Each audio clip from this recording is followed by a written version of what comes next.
क्या बात या बाबा. एकट्याला यायचंय, एकट्याला जायचंय.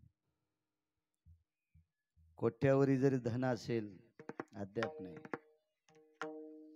त्या अनुषंगाने पुंडलिकरावला ह्या लोकातली यात्रा सोडावी लागली. साऊंड सिस्टीम वाले तुम्हाला सुद्धा धन्यवाद. हे युट्यूब वाल्याला एक विनंती, अभंगाचं कडवं टाका फक्त. कधी कधी काय करते, यायला कोणी लावू दे ना दुसरे लोक. मी काय नाही म्हणत नाही, शेवके गुरुजी लावू देतो. हल्ली बरेच महाराज लावू दे नाहीत युट्यूब वाले. चला, ज्ञानोबराय तुकोबरायचा प्रचार करतात, त्याबद्दल काही दुमत नाही. पण कधी कधी मला असं वाटतंय, बाईनं नवऱ्याला वाटेल त्या संसारातल्या वस्तू मागावा, पण त्याला भूक लागल्यावर तिनं जेव बी घातलं पाहिजे. माझं मत, तुम्ही आमच्या पुढे 100 कॅमेरे लावा, पण कष्टात इंजेक्शन हाणलं, कोणीकडे काय न गेलं, हे असं नका इसकू राजेव. तुम्हाला विनंती करतोय. एके दिवशी मला आबांना फोन करावा लागला. एके दिवशी मला काही माहित नसते, पण मला लोक सांगते ते काऊन टाकलं तसं म्हणून. लोक सांगतात ना. मग मी आबांना फोन केला, म्हणलं ते कोण होतं, त्याला फोन तरी करा. लावत जा, त्याबद्दल काही दुमत नाही. चला, संप्रदायाचा प्रचार करता तुम्ही, 2 पैसे मिळते त्याबद्दल चांगले. माझ्या महाराष्ट्रातली माणसं आहात तुम्ही. पण कधी कधी कडवं टाकत जा. ज्ञानोबराय तुकोबरायचा अपमान करत जाऊ नका. आणि मी बोलायला सुरुवात झाल्यावर खाली बसत जा. मागच्या शापान जळून जाताल तुम्ही.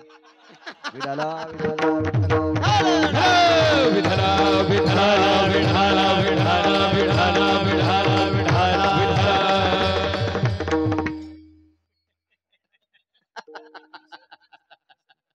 वैकुंठवासी पुंडलिकराव मालकाच्या सानिध्यात विलीन झाले. राजू, या 4ही पुत्रांना मान्य केलंय, करावं लागेल, करतील, केलंय. पण कधी कधी पुरावा मोठ्यांचा ऐकल्याच्या नंतर माणसाच्या अंतःकरणातलं दुःख नाहीसं होत असते. नदीच्या कडेला एक शेळी बसली होती. शेळी कळतील तुम्हाला का? शेरड म्हणते तुमच्याकडे. शेळीच ना, शेळी बसली होती. आणि त्या शेळीला पोरग झालं. त्या पोराचं नाव होतं टिक्या, म्हणजे बोकड्या. पण कपाळाला चंद्र होतं म्हणून तिनं नाव त्याचं टिक्या ठेवलं. टिक्या. आणि अचानक नदीच्या कडेला हिवराच्या झाडाचा पाला खाता खाता वरून पाणी आलं, तिचा टिक्या वाहून गेला. शेळी नदीच्या कडेलाच बसली. 5-4 दिवस झालं खाईनं काही होईना, अशी वाळून गेली, मरायला टिकली ती शेळी. तिकून एक हत्ती आला. त्या हत्तीनं त्या नदीकडे पाहिलं, डोळ्यातलं पाणी टप टप टप टप खाली पडलं आणि हत्ती निघून गेला. पण शेळीनं पाहिलं, हत्ती नदीपर्यंत आला, रडान वापस का गेला. आपण विचार, ए हत्ती दादा, काय माय? मोठी माणसं शिस्तीत बोलत असतात. काय माय? हत्ती शेळीला माय म्हणला. भारतीय संस्कृती किती गोड आहे बघा. हत्ती काय म्हणला? काय माय? दादा, या नदीकडे बघून तुझ्या डोळ्यातून 2-4 पाण्याचे थेंब पडले आणि तू पुन्हा वापस कशा करता? त्या हत्तीनं सांगितलं, बाई, मागच्या आठवड्यात माझा मित्र या नदीत वाहून गेला. हत्तीचा मित्र कोण? बोकड्या असेल का? हत्तीचा असेल ना. तर शेळीने विचारलं, किती मोठा होता? माझ्यापेक्षा 4.5 क्विंटल वजन त्याचं शिल्लक होतं. हत्ती शेळीला सांगतो. शेळी मुकाट्यानं उठली, पाणी पिलं, हिवराचा पाला खाल्ला आणि घरी गेली. दृष्टांत कळाला प्रकाश गुरुजी? ज्या नदीमध्ये हत्ती वाहतोय तिथं बोकड्या वाहून जाणं काय नवलाची गोष्ट आहे. बघा किती मोठे हत्ती गेले. मग पुंडलिकराव गेले. हे निमूटपणे 4ही भावंडांना, मुलांना मान्य करावं लागेल. त्या मावल्यांना, मुलींना मान्य करावं लागेल. पंढरपुरातले मालक एका विद्वान महाराजांकडे शिकण्यासाठी गेले. कोण माहितीये? पंढरपुरातले मालक, द्वापार युगातले भगवान द्वारकाधीश कृष्ण परमात्मा एका महाराजांकडे शिकायला गेले. कोणाला म्हणायचं मालक? तुम्हाला आणि मला इथं किती दिवस बसवायचं आणि कोण्या दिवशी मळ्यात नेऊन पेटवायचं, ज्याच्या हातात आहे त्याला जगाचा मालक म्हणतात. या विश्वातली एकही सत्ता त्याच्या सत्तेच्या बाजूला सरकत नाही, त्याला जगाचा मालक म्हणतात. आणि तो ब्रह्मांडाचा मालक एका विद्वान महाराजांकडे शिकाय. विद्वान इतका शब्द बाजूला फेका. चारित्र्य संपन्न, आचरणशील, पुण्यशील, सात्विक, पावन अशा महाराजांकडे. आपल्या संप्रदायात विद्वत्ता कमी असली तरी चालेल, पण आचरणाला किंमत आहे. ज्याचं आचरण गोड आहे का त्याच्या पायावर डोकं ठेवत जा. विद्वान आहे पण ज्याचं आचरण भ्रष्ट झालं, अशा भडव्याच्या पायावरला तुम्ही कपाळ लागल्यावर तुम्हाला पाप फेडावं लागेल. माणसं तपाशीत जा. पाणी पिना छान के आणि गुरु करना पछान के. पाणी गाळून पेत जा, आजार होणार नाहीत. आणि महाराज तपासून पाहत जा. न तपासल्यामुळे जगाच्या मालकीनीला त्रास झाला. कोण जगाची मालकीन? विटेवरची मालकीन 7व्या अवतारातल्या सीताई साहेब. महाराज न तपासल्यामुळं 6 महिने 26 दिवस एकटीला बसावं लागलं.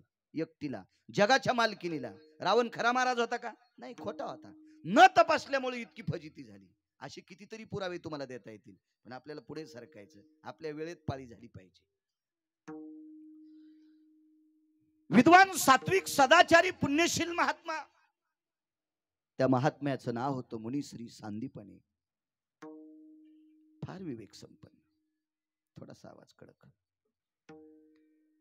त्या योगी राजांकडे माझे द्वारकाधीश कृष्ण परमात्मा विद्यार्जन करण्याकरता गेले. फरक सांगतो दोघांच्या दर्शनाचा. आबा पंढरपुरातले मालक सांदीपनींच्या पायावर कपाळ टेकून दर्शन घेत होते आणि सांदीपनी पंढरपुरातल्या मालकाचं दर्शन अंतःकरणाने घेत होते. काय फरक आहे याच्यातला? हृदयपूर्वक दर्शन घेत होते, मनोमनी दर्शन घेत होते. आणि पंढरपुरातला मालक मात्र त्यांच्या पायावर डोकं ठेवून दर्शन घेत होता. अधिकारी किती असतील महात्मे, कल्पना करा ना, किती मोठे अधिकारी असतील. एक जण म्हणला, काय बाळू महाराजाच्या गोळ्या संपल्या असतील का? तर हे एवढा मोठा महाराज विटेवरच्या मालकाचं भजन करतो आणि तरी पण विटेवरचा मालक त्यांच्या पाया का पडतो? तर विटेवरच्या मालकाला सुख देण्याची ताकद या संतांत आहे. संताचे सुख झाले या देवा, मनवोनी सेवा करी त्यांची, किंवा या सुखा कारणे देव वेडावला, वैकुंठ सोडोनी संत सदनी राही. देवाकडे सुखाची कमतरता आहे, ती संतांकडे शेळके गुरुजी. भगवान चरणावर डोकं ठेवायचे. 12 वर्ष शिकले. किती काम केलं असेल माझ्या विटेवरच्या मालकाने. त्यावेळेला गॅस नव्हता, फ्रीज नव्हतं, कुकर नव्हतं, मिक्सर नव्हतं, चुलीवर स्वयंपाक होता, मडक्यात वरण शिजायचं, पाट्यावर चटणी वाटण वाटायचं. मिक्सर नव्हतं कुठल्याही प्रकार. रई लावायची असेल तर घुसळ खांब असायचा, रई असायची, डेरा असायचा, ते मंथन करायचं. सगळ्या प्रकारची काम. देवाने धारा काढ्या आश्रमावर. स्वयंपाकासाठी जळतण सरपण आणलं, वाटेल ती कामं केली. 12 वर्ष आटपल्याच्या नंतर तुटला आयुष्याचा दोरा सांगतो राजो. 12 वर्ष आटपल्याच्या नंतर महर्षी सांदीपनींचं दर्शन घेतलं आणि सांगितलं, गुरुदेव येऊ का आता? सांदीपनींनी सांगितलं, जा बाबा जा. त्यांना माहित होतं ते त्रिकाल ज्ञानी लोक होते. ते काय तुमच्या आमच्यासारखे महाराज थोडेच होते. पिशवी वागवायला म्हणून चल माया संग कौरक बी. अरे त्याला त्याचं पाव दे ना, तू थैली घेऊन फिरायला. हा तू दाखवायला आणि त्यानं कशी बायको जागो. तेव्हा जो दुसऱ्याचा विचार करतो का त्याला महाराज म्हणतात. आणि नुसता राबून घेतून पुढच्याचा भोगा मान करतो का त्याला भाडवा म्हणायचं. त्याला नाही महाराज म्हणायचं.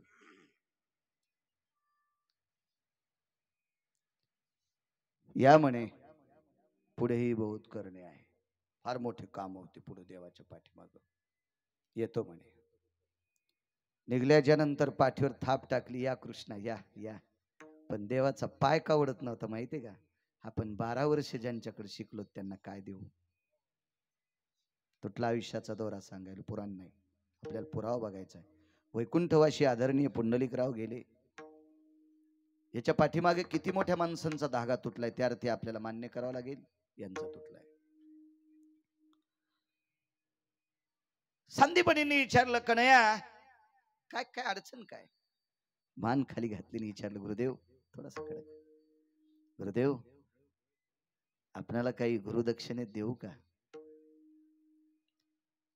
सांदीपणींच्या डोळ्यातून पाणी आलं आणि सांगितलं, कन्हैया, तुझ्यासारखा जगाचा मालक माझ्या आश्रमावर शिकला, याच्यापेक्षा दुसरी गुरुदक्षिणा काय असेल? चंद्र सूर्य येतोपर्यंत माझं नाव राहील. ब्रह्मांडाचा बाप सांदीपणींकडे शिकलाय. थोडासा म्हणजे ते काय विकोप कमी करायचा.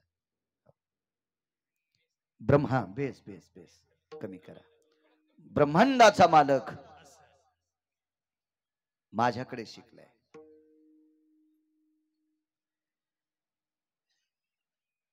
बागे अपघातात माझ्या कमरेला मार लागला. एक जणांनी सांगितलं अमक्या अमक्याकडे जा किशोरजी. तर म्हणलं का हो, मी बरीच डॉक्टर पाहिले पण तुम्ही त्या डॉक्टरचं नाव का सांगायले? आदरणीय वैकुंठवाशी राजकीय क्षेत्रातले एक रत्न माननीय अटल बिहारी वाजपेयी यांच्या गुडघ्याचं ऑपरेशन त्या डॉक्टरने केलेलं आहे. म्हणून बाळू महाराज तुम्ही त्यांच्याकडे जा. डॉक्टरचं नाव कोणामुळे वाढलं? अटल बिहारी. तर सांदीपणींचं नाव कोणामुळे माहित झालं? ब्रह्मांडाच्या मालकामुळे. काय गुरुदक्षिणा मागतील बाबा? नकय म्हणे, कन्हैया ये जयस्तु मंगला, तू जे काम करशील ते मंगल होईल. माझ्याकडून तुला आशीर्वाद, तुझ्याकडून मला काही नकोय. ये आता ये. निघाली. पण भगवंताच्या लक्षात आलं, आईनं जितकं प्रेम केलं तितकं आपल्यावर सांदीपणींच्या धर्मपत्नीनं प्रेम केलंय, गुरुमातेनं प्रेम केलंय. आपण आई साहेबांचं दर्शन घेऊ. गुरुमातेच्या चरणावर साष्टांग प्रणिपात केला, दंडवत घातला आणि आई साहेबाला सांगितलं, आई साहेब मला निघावं लागतंय आता. बरं बाळा बरं. काल परवा आमच्या दोघांची चर्चा झाली. यांनी मला सांगितलं की 4-2 दिवसात कृष्ण जाणार आहे, असं मला ह्यांनी सांगितलं. वाक्य किती गोड वापरलं बघा. असं मला ह्यांनी सांगितलं, पप्याच्या बापान नाही. इथं बसलेली बाई नवऱ्यानं आवाज दिल्यावर जी म्हणती काय एखादी बाई, हातवरी करा, तिच्या चपलाचं मंदिर मी बांधितो. कसा इचुडच होतो का नवऱ्यानं आवाज दिल्यावर जी म्हणायला? आणि काय संक्रांतीच्या दिवशी गाडी घेऊन फिरत उगच. नका जी म्हणी जाऊ, पण मालक म्हणायला काय हरकत आहे? मालक मालक. आजपासून इथं बसलेल्या 5 बायकांनी नुसतं मुलाला, ए बाळा मालक आज कुठे गेलेत रे? तो हबाब कुठे गेला म्हणजे गुरख्याला बोलायली काय? तुझे पप्पा कुठे गेले? हे असलं नाही बोलायचं. ते तोंडातून पेट्रोल आल्यावानी, गावरान तूप आल्यावानी बोललं पाहिजे तोंडातून. हे बाळा मालक सकाळी बाजाराला गेलेत रे, कधी येणार आहेत मालक? इतकं बोलायचं माझ्या माईंनो. राग येऊ द्या तुम्हाला, यानं तुम्हाला पाप लागणार नाही मी सांगितलेल्याबद्दल. मालक म्हणजे मालक. पाया पडतो तुमच्या पाया. आपली संस्कृती टिकवा. मागच्या लोकांनी फार कष्टाने टिकवली. टिकवा टिकवा आपली संस्कृती. मालक म्हणी जा, म्हणी जा मालक. काय होतंय माहितीये का? यांनी चांगलं बोलणं जुन्यांनी सोडून दिलं, म्हणून काल परवाच्या शिकलेल्या नावानच बोलायल्यात. विवेक, ए विवेक. म्हणलं बाई विवेक कोण? माझे मालक. येतो म्हणलं मी. नाही जेवायला ताट लावलंय. म्हणलं तू आजचं खाल्ल्यावर मग गाडी कॅनल मध्ये जाईन. तू नवऱ्याला जरी एकेरी बोलायलीस तर तू ह्या पापानं मग गाडी उभी जळण उभी. एखादं ट्रॅक्टर याचा अंगावर पुन्हा पाहिल्यासारखं. नको म्हणलं, नको नको. टिकी जा संस्कृती, टिकी जा. तुम्ही किती मोठ्या व्हा, इंद्राच्या वैभवापेक्षा तुमच्याकडे वैभव यावं, पण आपली संस्कृती टिकवावं. या संप्रदायातल्या लोकांनी लय कष्ट घेतले. जुन्या काळातल्या राजांनी धर्म टिकवण्यासाठी पाहे पा ध्वजेचे चिरगुट, राया जतन करिता कष्ट. आमाप कष्ट केले, आमाप. सांभाळा.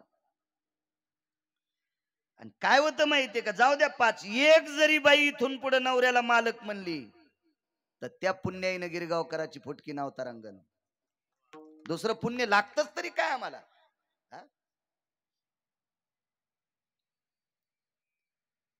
ह्यांनी मला परवाला सांगितलं होतं रे तू जाणार आहेस म्हणून. येऊ आई साहेब, ये कृष्णा. पुन्हा एकदा दर्शन घेतलं. फारच डोकं काढीत नव्हता जगाचा मालक. आईसाहेबांनी विचारलं, कृष्णा उठणं रे, आशीर्वाद द्या. पाठीवर थाप टाकली. सांदीपनीने आशीर्वाद द्याला, जयस्तु मंगला. जे करशील ते मंगल होईल. पण बाईची ताकद प्रकाश गुरुजी किती मोठी होती बघा. बाईनं सांगितलं अमंगल केलं तरी मंगल होईल. म्हणून 19 गोष्टी द्वापार युगात चुकीच्या केल्या पंढरपुरातल्या मालकानं. 19 गोष्टी चुकीच्या केल्या. पण 19 गोष्टी चुकीच्या केल्या तरी अपयश पदरात पडलंच नाही, यशच पदरात पडलं. ते एका पतिव्रताबाईची ताकद. तुम्ही इतक्या मोठ्या आहात माझ्या माईनो, इतक्या मोठ्या आहात तुम्ही, इतक्या मोठ्या. म्हणून नवऱ्याला नावान बोल जाऊ नका, म्हण जा मालक. फार मोठे आहात तुम्ही. माझ्या वारकरी संप्रदायाने तुमची फार दखल घेतली. ज्या घरी कुलस्त्रिया, राज्य, राणी व संपत्ती. या देशाची जडवड संपत्ती काय असाल तर तुम्ही आहात. श्रीमंती काय असाल देशाची तर तुम्ही आहात. तुका म्हणे पतिव्रता, तिची देवावरी सत्ता, तिची देवावरी सत्ता, तिची देवावरी सत्ता, पतिव्रता तिची देवावरी सत्ता. तुका म्हणे पतिव्रता, तिची देवावरी. तुका म्हणे पतिव्रता, तिची देवावरी. तुका म्हणे पतिव्रता, तिची देवावरी सत्ता, तिची देवावरी सत्ता, तिची देवावरी सत्ता.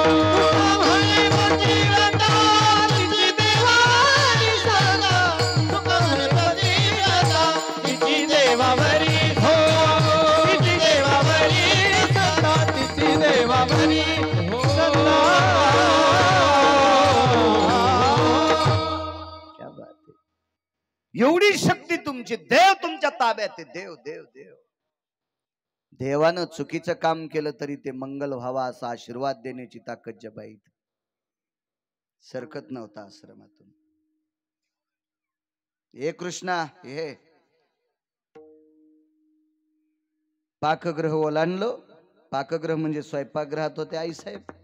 स्वयंपाकघराची चौकट ओलांडल्याच्या नंतर पाऊल वडत नव्हता. पुन्हा वापस फिरले. काय कन्या आईसाहेब, एक बोलू. 12 वर्ष या पवित्र हाताचा नैवेद्य खाल्लाय. गेल्या 12 वर्षापासून या पवित्र हाताने तयार झालेला स्वयंपाक हा जठराग्नी तृप्त करण्यासाठी सेवन केला. आईसाहेब, या पवित्र हात ज्या शरीराला आहेत त्या पवित्र शरीराकरता मी काय देऊ. काय बाई विद्वान होती आबा. त्या माऊलीनं सांगितलं, कन्हैया तुला एक माहिती आहे, मी ज्या व्यक्तीच्या नावानं कुंकू लावते त्या व्यक्तीनं जगाच्या मालकापुढे हात पसरला नाही. मी ज्या महात्म्याच्या नावानं कपाळाला पती म्हणून कुंकू लावते, माझ्या पतीनं जगाच्या मालकासमोर तुझ्या पुढे हात पसरला नाही. आणि ज्यानं आयुष्यभर कोणाच्या पुढे हात पसरला नाही अशाची मी बायको आहे. मी कशाला तुला काय मागू रे. हे कृष्णा, ये, तुला माझा आशीर्वाद आहे. निघाले प्रभू. पण त्याला काय कळत नाही हो. त्याला सगळं कळतंय. आश्रम ओलांडल्याच्या नंतर तुळशी वृंदावनाच्या समोर गेल्या लक्षात आलं त्याचं हृदय असं त्याला टोचण्या मारित होतं.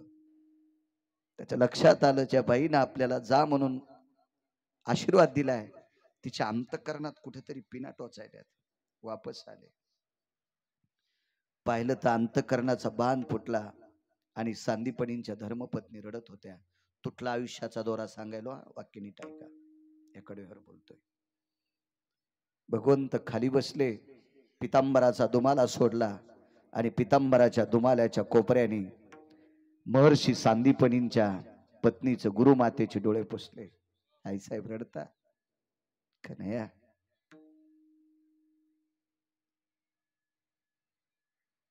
तू जातोस याच्या करता रडू येते रे. आईसाहेब, ज्या ज्या वेळेला माझं स्मरण करताल त्या त्या वेळेला मी हजर होईल. हे सगळी गोष्ट खरी आहे रे. पण एक अडचण आहे कन्हैया. कुठली अडचण? माझा मुलगा समुद्र स्नान करत असताना पाण्यात बुडून मेला. सांदीपनींचा मुलगा समुद्र स्नान करत असताना पाण्यात बुडून मृत्यू पावला. पण कृष्णा, त्याचं प्रेत सापडलं नाही रे. पण एक लक्षात घे, जोपर्यंत तू आमच्या आश्रमावर नव्हता तोपर्यंत मला त्याचं दुःख वाटत होतं की माझा मुलगा का गेला असेल, माझा मुलगा का मृत्यू पावला असेल. कन्हैया, ज्या दिवसपासून या आश्रमावर आलास त्या दिवसपासून माझा मुलगा आठवलाच नाही, आणि जरी आठवला असेल तर मी तुझ्यात त्याला पाहिलं.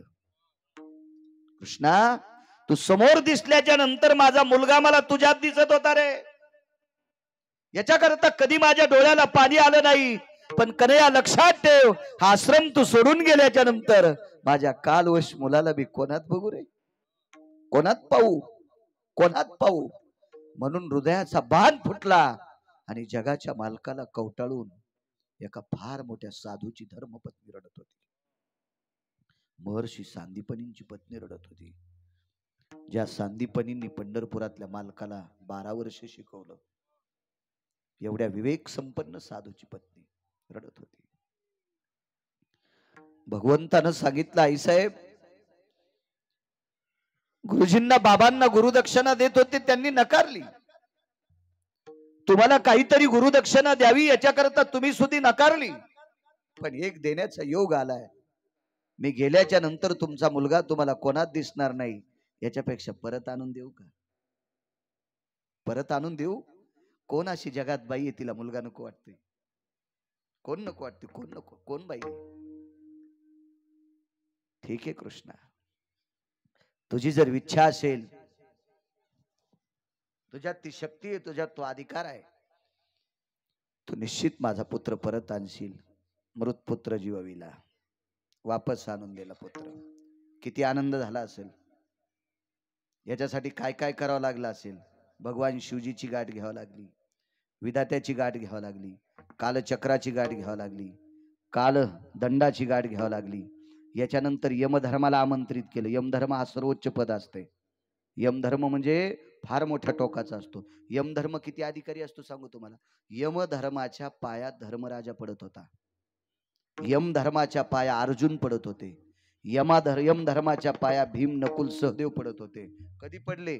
पांडवांना ज्या वेळेला नष्टचर्या करायची, 12 वर्षाचा वनवास झाला आणि 1 वर्षाचा अज्ञातवास विराट राजाच्या घरी भोगायचा, त्यावेळेला यमधर्माला आमंत्रित केलं आणि 5 भावांनी यमाच्या पायावर लोटांगण घातलं द्रौपदीचं, आणि आम्हाला 12 महिने कसं राहावा याच्याकरता अदृश्य स्थिती द्या. आणि मग यमाचं दर्शन घेतल्यावर यमधर्मानं आशीर्वाद दिला आणि पांडव 12 महिने विराट राजाच्या घरी राहिले. यमधर्माच्या आशीर्वादाची ताकद इतका मोठा असतो. यम वेगळा, यम वेगळा, कालचक्र वेगळं, कालदंड वेगळा, हे खालचे गुमास्ते प्यादे वेगळे, आणि यमधर्म वेगळा. यमधर्माच्या पाया रावण पडत होता, ज्याला 7 कोटी घर सोन्याचे होते. रावण पाया पडत होता, यमधर्माच्या रावण. कधी पडला सांगू तुम्हाला? ज्या वेळेला राम, आता हे बाजूला सरकलो समजायचं, हे पाणी देता देता गवत उपटायचा कार्यक्रम चाललाय. गरज नव्हती सरकायची, पण नाद लागला, दिसलं झाड तणबड उपटलेलं, चला उपटून काढू. रावण मृत्यू पावल्याच्या नंतर यमधर्माच्या दरबारात गेल्यावर यमधर्माच्या चरणावर लोटांगण घातलं. आणि ज्या वेळेला यमधर्माच्या चरणावर लोटांगण घातलं आणि रावणानं विचारलं, महाराज, मी रामप्रभूच्या हातानं मला मारण्याची ताकद रामप्रभूत होती? यमधर्मानं सांगितलं नाही. मारुतीत होती? नाही. वानरात होती? नाही. मग 1 कोटी राम जन्माला आले तरी मला मारू शकत नव्हते, तरी पण त्या रामाने, वानराने, मारुतीने मला मारलंय. हे कसं खरं?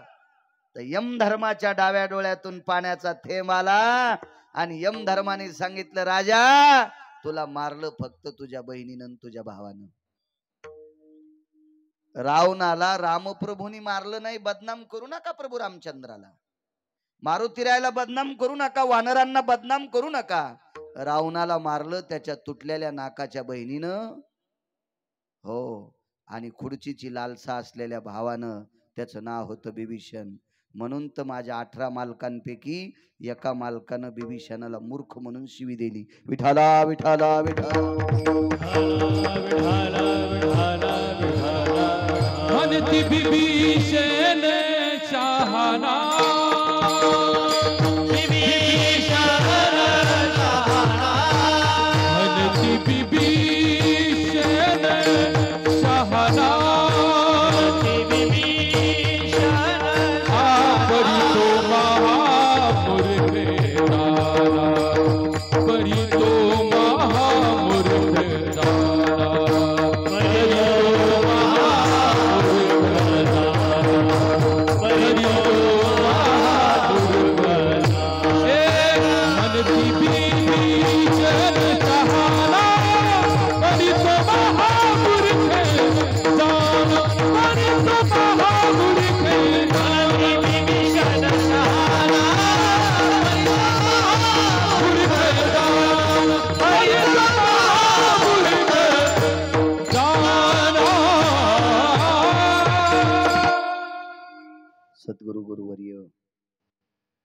रामानंदजी गिरी शास्त्री बाबा, आश्रम पुंतांबा, अशा महान महात्म्यांचं योगी राजांचं आगमन या पवित्र मंडपात झालं. अशा पवित्र महात्म्यांच्या चरणी रक्तांबरो भयस्थिता काया व्रधितो सन्मानाम पवित्रो धर्म संन्यासो पवित्र वैशान्यरो दग्ध भयोम भीष्मतुल्यास्ततेवच. अशा पुनीत महात्म्यांच्या चरणी गिरगावकराचा साष्टांग प्रणिपात. आमचे महेश मरुदगन महाराज सुद्धा आलेत. महाराज तुम्हाला सुद्धा प्रणाम.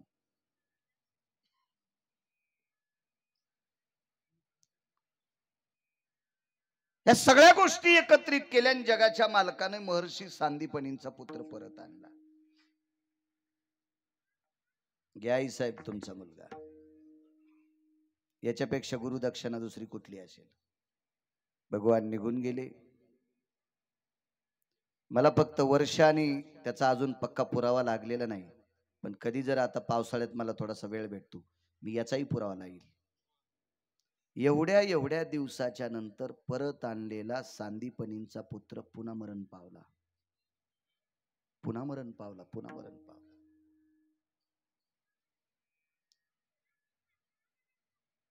महर्षी सांदीपनी आणि त्यांच्या धर्मपत्नी निरोप आला द्वारकेमध्ये.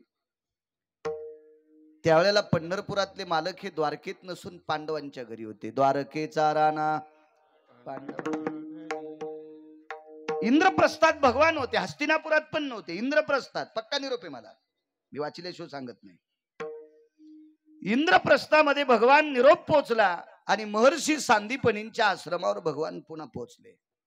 विचारलं काय कारण? प्रेत पडले म्हणले. बघे प्रेत. समुद्रात बुडलेला प्रेत न सापडलेला जिवंत केलास, आता प्रेत सापडले, आता जिवंत करायला काय हरकत आहे? विटेवरच्या मालकानं सांगितलं, आई साहेब मी समुद्रात मृत पावलेला तुमचा पुत्र वापस आणला ही माझी ताकद नाही, तुमची आणि तुमच्या मालकाचीच ताकद होती. कारण सांगू, पंढरपुरातल्या मालकाला काशीतल्या मालकाला बायोडाटा बदलता येत नाही. नाही बदलता येत बायोडाटा. बायोडाटा बदलायची ताकद फक्त संतात असते. बायोडाटा म्हणजे प्रारब्ध. प्रारब्ध बदलायची ताकद फक्त संतात असते, देवात नाही.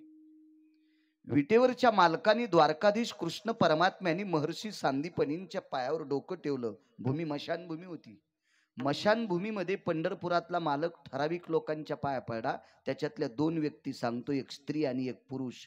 सांदीपनींच्या मुलाचा अंत्यविधी करायला गेले त्यावेळेला मशानभूमीमध्ये महर्षी सांदीपनींच्या त्यांच्या पत्नीच्या पाया जगाचा मालक पडला. आणि दुर्योधनाची राख सावडायला ज्या दिवशी गांधारी गेली त्या दिवशी मशानभूमीत गांधारीच्या पाया पंढरपुरातला मालक तिथं पाया पडलाय. असं मी सांगत नाही, महाभारत सांगते. मी माझ्या मनानं सांगितलेलं. आमच्या पप्याची माय ऐकायची नाही, म्हणजे माझी बायको.